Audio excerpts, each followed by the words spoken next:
First of those questions is coming from Flanny. That's at Flanny for real. With New Orleans moving to Tyler Shucks, signaling the move towards the future, do you think they consider a Demario Davis, Chase Young combo platter to, I don't know, a team with a star on their helmet?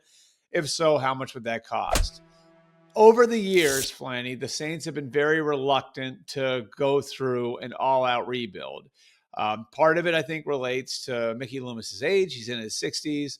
And they have kicked the can down the road from a cap standpoint over and over and over again.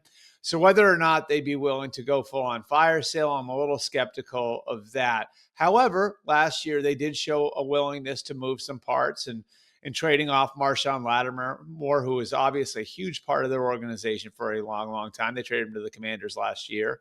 So I do think they're at least going to be open to the idea of moving some of these guys. Now, the first position I would look at is receiver. And I do think that the possibility that either Chris Olave or Rashid Shaheed is moved is on the table. My guess would be they wind up extending Olave and moving Shaheed. Shaheed could bring a speed element to someone. He's still very young, and he, will need a contract, so that's part of the equation for whoever is trading for him. But that would be one of the bigger names that they'd be looking to move. And then on the defensive side of the ball, I think you are right to look at some guys like Demario Davis and Chase Young. For guys like that, I think you'd be looking at a lower price than you would be the receivers. We've seen some of the deals over the last few days that have gone down, and those deals involving day 3 pick swaps. I think with at least Demario Davis, you'd be looking at some sort of pick swap. With Chase Young, maybe a day 3 pick on its own.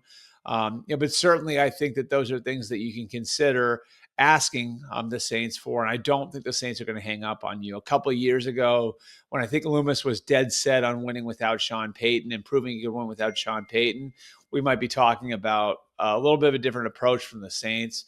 In this case, I do think that they would listen, especially on older players like that. And again, the younger receivers, if they plan on paying one and not the other, then I could see them looking for a draft pick in return for one of those receivers. Shaheed would be one that I would watch.